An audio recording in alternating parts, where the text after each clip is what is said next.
Journey of the Magi by T.S.Eliot.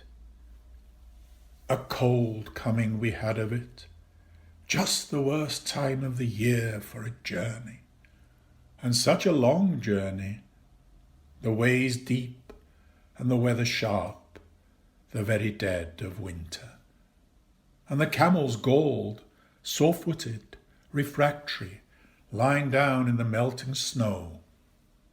There were times we regretted the summer palaces on slopes, the terraces, and the silken girls bringing sherbet. Then the camel men cursing and grumbling and running away and wanting their liquor and women, and the night fires going out, and the lack of shelters, and the cities hostile, the towns unfriendly, and the villages dirty and charging high prices. A hard time we had of it.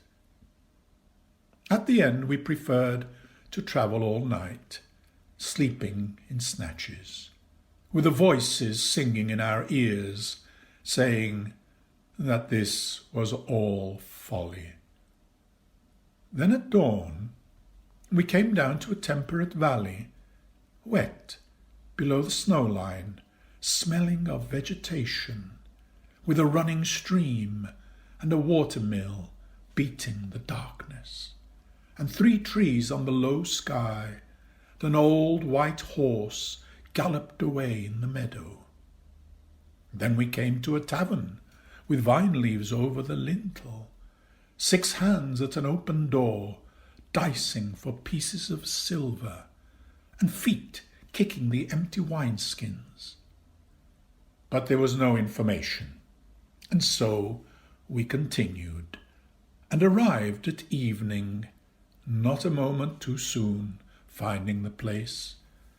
It was, you may say, satisfactory. All this was a long time ago, I remember, and I would do it again, but set down this. Were we led all that way for birth or death? There was a birth, certainly. We had evidence, and no doubt.